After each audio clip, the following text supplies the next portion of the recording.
Hey guys, and welcome back. It's the 36 Chambers of Funk. Welcome back to my channel, and welcome to my first theory video.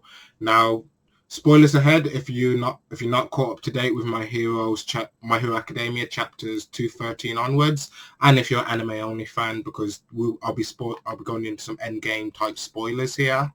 And so, 5, 4, 3, 2, 1. Okay, we know Deku is going to inherit 6 quirks by the end of the series. Now, 3 of them we've already found out. 3 of them, they are Black Whip, Float, and Danger Sense. Now, these quirks already have references to Spider-Man, Superman, other superheroes in the superhero community who fly. And again, another Spider-Man. And there's other superhero references littered throughout the My Hero series. So what today is about the quirk, like I said, the quirks that Deku is going to inherit, the other 3 quirks that Deku will inherit by the end of the series. Now, these quirks are 2 of them are based on I don't want to say, I'll call them hints because they're hints at what could possibly be. Now, the first, I'm going to say these in no particular order. These are just ideas that I've come up with. Now, the first one I have is an engine/generator type quirk, or engine/reactor/generator, because if you remember in chapters 3 or 5 we see the second and third users of One for All, and one of them has a mutant type quirk that looks a lot like the engine quirk that we see Ida have, or at least maybe a less developed version. Because, as you know, the second users existed probably way before the start of the main series. Now, the reference I see is Iron Man/Cyborg. So Iron Man from Marvel and Cyborg from DC. The reason being is because engines and reactors and generators are technology-based quirks. So I see that as the reference to the technology-based hero, because we haven't really seen any. But also the Flash as well, because Ida's engine quirk is speed based. Now, Hirokoshi could turn this on its head, and the person could not even have the engine quirk or even be related to Ida at all, which is a big theory, and which is a theory I like to hold on to, that the user was a member of Ida's family at one point, well, in the past, I should say. Now, I'm personally hoping for this one a lot, because for one, it would tie in One for All with Ida, and potentially we could have another arc with Deku and Ida, and we also learn more about the Ingenium family.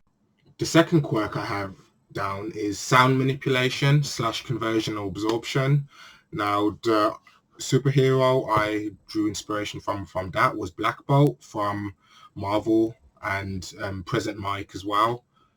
Now, the reason I threw in Present Mike is because if you go back to the beginning of the series, some of the first few people we see at the UA entrance exam was Ida and Uraraka. Now, Uraraka has the gravity manipulation quirk, which allows her to float, which is very similar to float. And Ida, as we see, has the engine quirk mutation, and the second or third user has a very similar mutation to him. So I think maybe that was some foreshadowing by Hirokoshi to let us know what his abilities were, what his potential abilities could be when people look back after finding out this information. But back to the sound manipulation quirk, and the reason I have this would be because it would be a great reconnaissance type quirk. He could use it to listen out in the environment on the battlefield and pick up on things which other people would not be able to notice, such as maybe people trapped far away, other heroes who are in danger and potentially need help and backup. So Deku could help, because as the future number 1 hero, I believe that the quirks Deku will inherit won't be super powerful, like create explosions like Bakugo does. Because if you remember, Bakugo did mention that the quirks of the previous users were nothing to really scoff at. So that's why I'm picking these quirks that aren't super overpowered but would have devastating effects, such as the sound manipulation quirk. Because imagine if Deku could absorb sound, and then reverberate it back. Anyone who watches One Piece and knows of Kozon and his devil fruit ability, where he can make an area around him silent, so which is great for infiltration and sneaking around.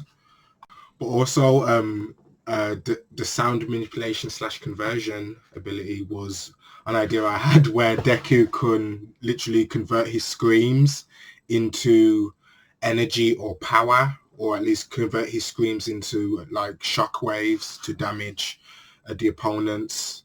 Now, it was kind of a meta reason why, because like anyone who watches shonens know that there's always a lot of screaming, and characters can just stand on the spot and scream their lungs out for what seems like minutes on end. So I feel like that would be a funny reason why Deku would be given that ability, but also it would tie into him being a hero overall, and it would still have applications that would be very useful in battle and in general hero work.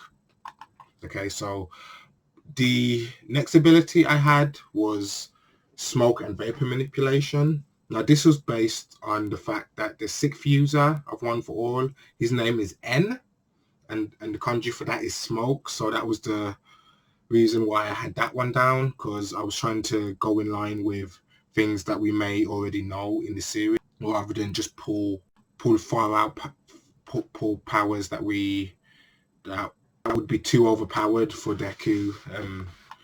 The smoke manipulation / generation would be very useful in combat, because he can use it to create a smoke screen or vapor to spread across the battlefield to confuse his opponents. Also, the smoke he generates, maybe he'll be able to sense people within the smoke itself, because he's creating it. It's coming from him, so that could give him like a wide recon area, a wide area of basically reconnaissance, so he can find other people who are trapped in rubble or trapped on the ground, because smoke, again, it's a gas, so it can seep through spaces. Now, one reference I had for this was Dalsin Rowe from the Infamous series. I don't know if anyone don't know how many people are well versed with the Infamous series, but the main character has a smoke ability, and they use that ability in a ton of, such as turning themselves into smoke in order to escape enemies, to traverse against rooftops. They can also use it for binding and create constructs as well. So that's the reason why I picked smoke for this one. For the final one I picked was telekinesis / force field generation. Now, the reason I picked this one is because I feel like telekinesis / force field generation are very powerful abilities, but like with the engine quirk and sound manipulation, they can be used for both combat, and it can be used to help save and protect others as well. So that was the reason I picked that one. But also the references to Jean Grey, Invisible Woman, the Martian Manhunter, other popular heroes within the Western superhero comics. Also, the abilities it could give Deku would be levitation. He could bind enemies. He could help secure parts of buildings and help lift heavy rubble. He can use it for choking, but I don't see Deku using it for choking unless it's with Uraraka, and that's going into the Rule 34 area, and let's not go into that right now. But also telekinesis can help him to push and pull enemies away. It can also, like I said, it can also be used to help protect civilians. He can push civilians away. So if there was a civilian who is, let's say, 20 feet away from him, so he could just use a telekinetic push to push him away. If there was a piece of rubble that was about to crush them, he could pull them toward him as well. Same, like I said, the telekinesis could be a very deadly ability for Deku, especially if he becomes advanced in its use, because he could do things like He could literally make people explode if he really wanted to. It could be a very dangerous ability. But that's the abilities that I've come up with today based on what we know in the manga and my own personal theories and ideas. But you guys tell me below what you think. Do you guys like the ideas I suggested? Do you not like them? Let me know below what you guys think and your suggestions of the powers Deku could inherit. So that's it, guys. Like, comment, subscribe. Keep it fresh and keep it funky. I'm the 36 Chambers of Funk, and goodbye.